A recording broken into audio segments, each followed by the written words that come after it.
اوروں کے سکھ چین کی خاطر ہر سنکٹ میں گھرنا ہے، یہی رام کے لیک کی ریکھا آ گیا اب وشواس، جب جب رام نے جنم لیا تب تب پایا بنواس، رام ہر ایک جگ میں آئے پر کون انہیں پہچانا، رام کی پوجا کی جگنی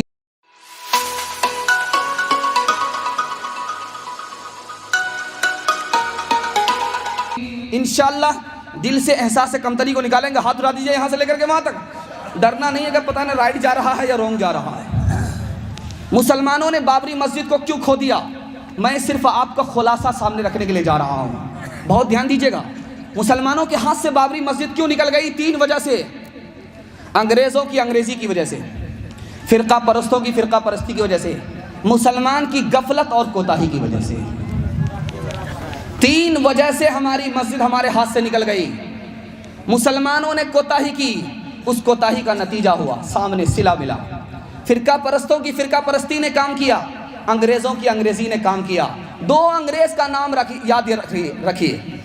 ایک انگریز تھا، اس کا نام تھا جوزف تفن تھلر. اس نے 1788 میں کہا وہ جگہ جہاں مسجد ہے یہاں رام جی پیدا ہو سکتے ہیں. یہ پہلا آدمی تھا. 1788 میں جوزف تفن تھلر نے سب سے پہلا شوشہ چھوڑا. ہندو مسلمان کو بلی بناؤ، بندر بن کر کے حکومت کرو، ڈیوائیڈ اینڈ رول، لڑاؤ اور حکومت کرو. اس نے پہلا شوشہ چھوڑا. شوشہ کیا تھا؟ جس جگہ مسجد ہے وہاں رام پیدا ہو سکتے ہیں. انہوں نے کہا ہو سکتے ہیں اور انہوں نے کہا کہ ہیں. دھیان دیجئے گا. دوسرے نمونے کو دھیان میں رکھیے. ایک انگریز تھا، اس کا نام تھا کنگھم. اس نے 1857 کے بعد کیا لکھا کہ بابر نے مندر کو توڑا، مندر توڑ کر کے مسجد بنائی، اور جس وقت مندر کو توڑا جا رہا تھا مسجد بنائی جا رہی تھی 1,74,000 ہندوؤں کو قتل کیا اور اس کے خون کو بابری مسجد کے مٹی گارے میں ملایا. مسٹر شیر سنگھ کہتے ہیں او حرام زادے، او اپنے باپ کی اولاد جو نہیں ہے اس کے حوالے سے ایسا جھوٹ کیوں بولتے ہو؟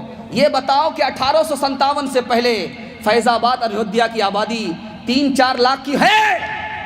جھوٹ بولنا ہے. تمہارا مقصد ہی ہے ہندو مسلمان کو بانٹو اور حکومت کرو. ہندو مسلمان کل بھی بلی بنے تھے اور یہ کل بھی بندر تھا. اس ملک سے چلا گیا پھر بھی بندر بن کر کے بلی بنا رہا ہے.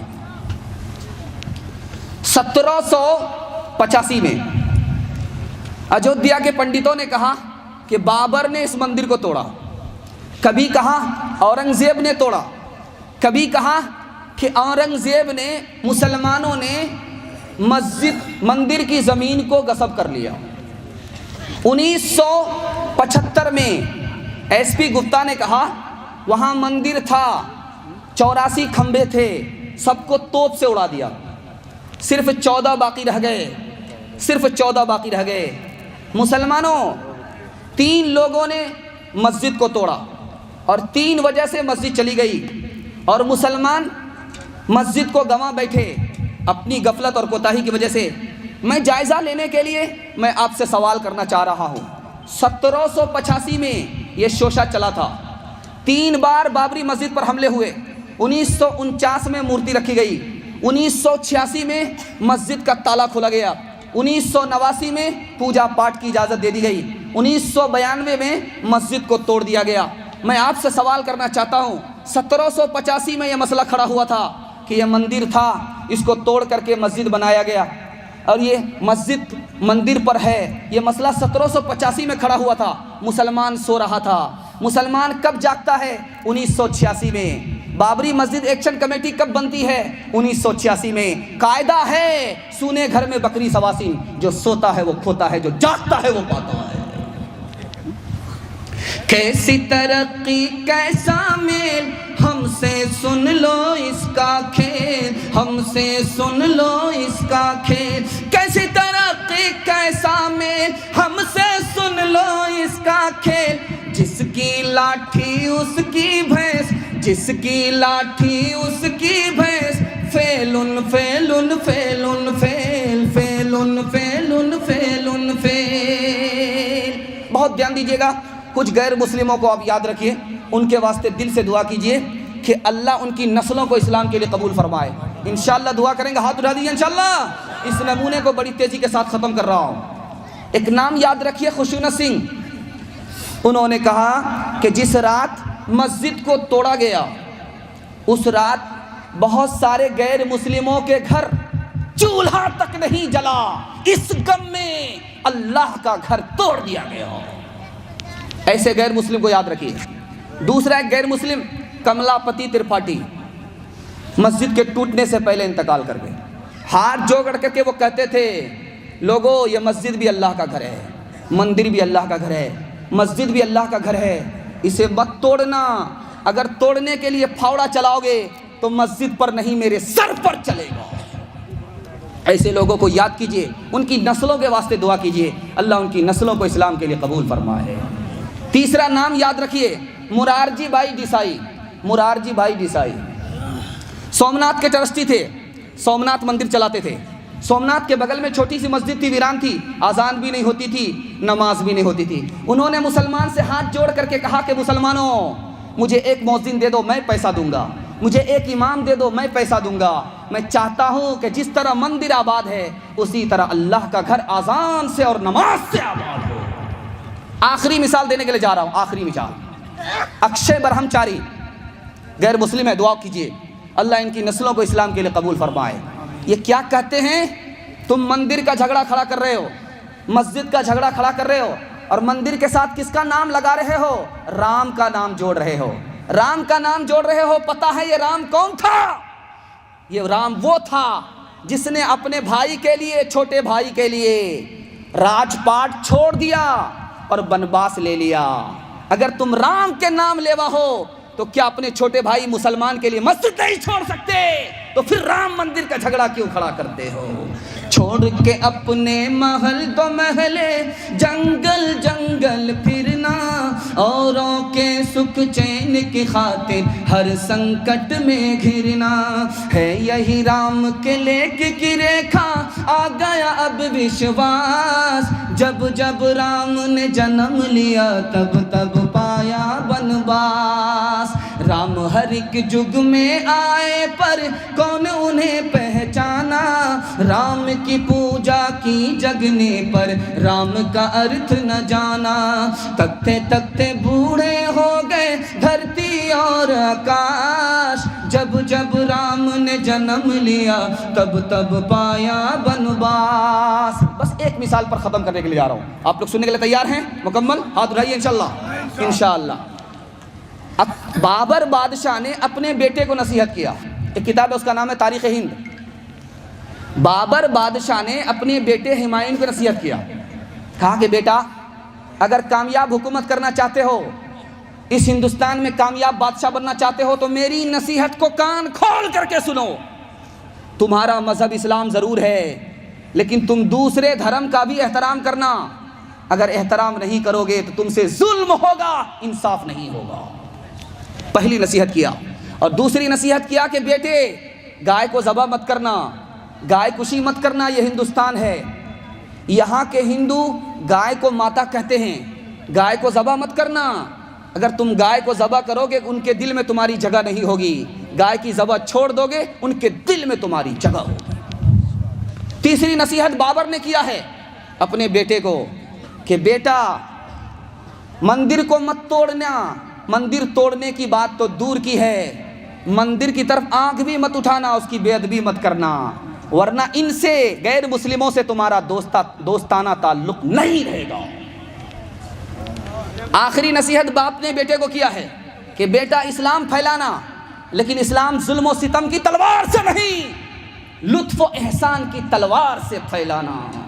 کیسی مسجد کیسا مندر یہ تو سیاسی چالیں ہیں، جسم بھیڑیوں کے ہیں لیکن منہ پر بھیڑ کی کھالیں ہیں، آم کی لکڑی بیچ رہے ہیں پنڈت جی اب چندن میں، پنڈت جی اب چندن میں، چاہے ہو گجرات کے شعلے چاہے بمبئی کے فتنے، سب کو ہے معلوم کہ نیتا جی ہیں شبھ چنتک کتنے، اور ہندوستان میں آگ لگی ہے نیتا جی ہیں لندن میں، نیتا جی ہیں لندن میں۔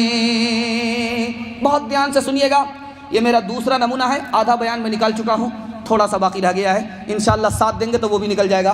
ہاتھی پاس ہو چکا ہے، صرف دم پھنسی ہوئی ہے، انشاءاللہ ہاتھ اٹھائیے انشاءاللہ۔ آپ نماز سے سجدے سے مسجد کو آباد کریں گے تو اللہ کی ضمانت ہوگی، اس گھر کی حفاظت ہوگی، اور مسجد آباد ہوگی ہم آباد ہوں گے، مسجد ویران ہوگی اللہ ہمیں ویران کر دے گا۔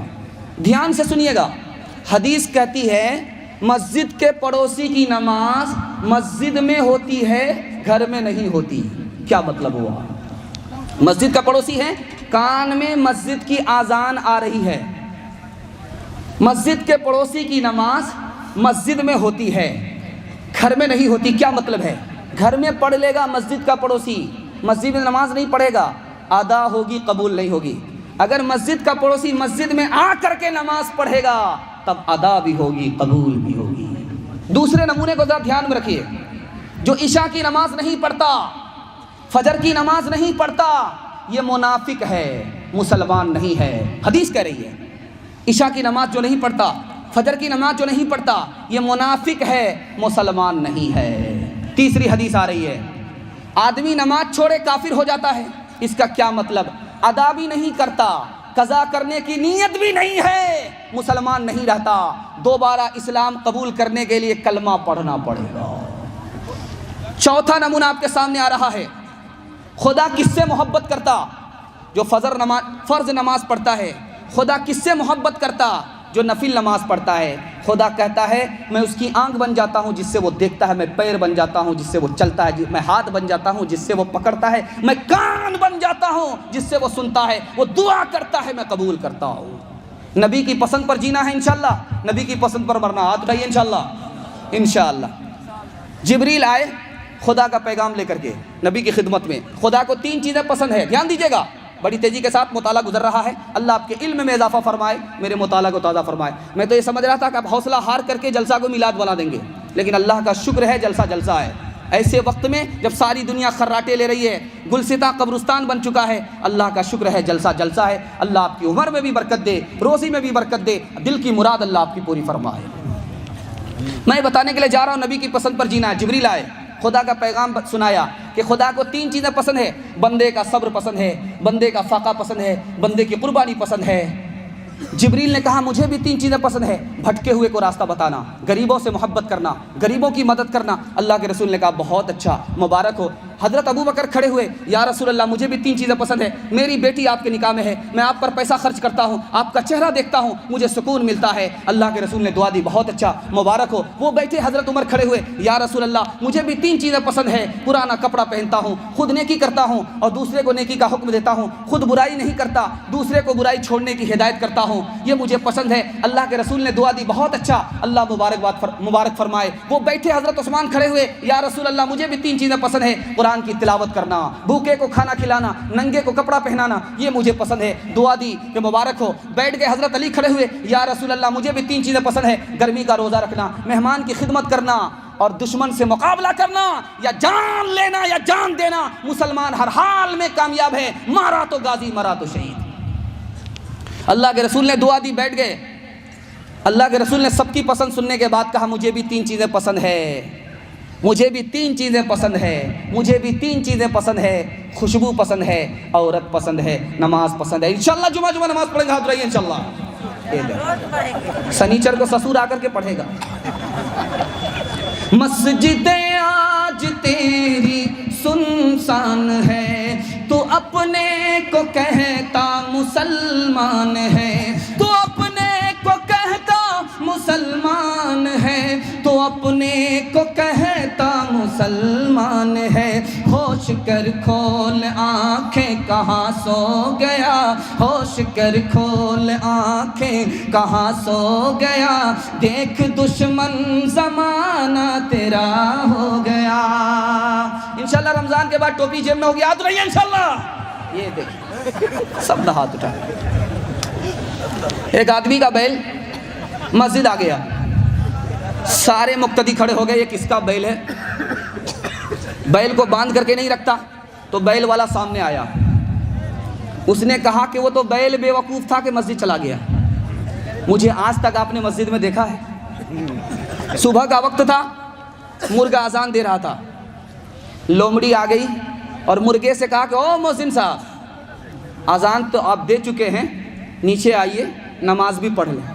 مرغا سوچا کہ اللہ الصمد، یہ لگتا ہے کہ کھگڑیا کا گیدڑ ہے، یہ کہیں اور کا گیدڑ نہیں ہے، یہ تو بہت ہوشیار ہے، میں جیسے نیچے آؤں گا یہ مجھے چٹ کر جائے گا۔ تو مرغا بھی ہوشیار تھا، اس نے کہا کہ میں تو مؤذن ہوں، امام نہیں ہوں، آپ بتائیے کہ آپ امام ہیں یا مقتدی ہیں؟ کہا میں مقتدی ہوں، کہا امام کا انتظار کر رہا ہوں۔ گیدڑ نے سوچا کہ یہ بھی بڑا ہوشیار ہے، میں تو اس کو ہاف پاگل سمجھتا تھا، لیکن فل پاگل میں ہوں، ہاف پاگل یہ ہے۔ تھوڑی دیر میں شیر آ گیا، مرغا کو معلوم تھا کہ شیر مرغا کو کھاتا نہیں ہے، اس نے جم کر کے شیر کی پیٹھ پر جگہ لے لی۔ اب گیدڑ جب بھاگنے لگا تو مرغا نے کہا کہ او مقتدی صاحب، او مقتدی صاحب، کہاں جا رہے ہو؟ امام تو آ گئے۔ اس نے کیا کہا؟ میرا وضو ٹوٹ گیا ہے۔ بلبلیں کہہ رہی ہیں یہ کیا ہو گیا، بلبلیں کہہ رہی ہیں یہ کیا ہو گیا، اس چمن کا نگہباں کہاں سو گیا، اس چمن کا نگہباں کہاں سو گیا، اس چمن کا نگہباں کہاں سو گیا، آنکھ کر ہوش کر کھول آنکھیں کہاں سو گیا، دیکھ دشمن زمانہ تیرا ہو گیا۔ انشاءاللہ اپنی مسجد کو سجدے سے آباد کریں گے، جب یہ گھر آباد ہوگا اللہ ہمیں آباد رکھے گا انشاءاللہ۔ ہاتھ اٹھائیے انشاءاللہ۔ بس ایک بات آپ سے کہوں گا، اپنی جگہ لے لوں گا، یہ میرا آخری پیغام ہے، آپ لوگ سننے کے لیے تیار ہیں؟ ہاتھ اٹھائیے انشاءاللہ۔ مدرسہ کی سرپرستی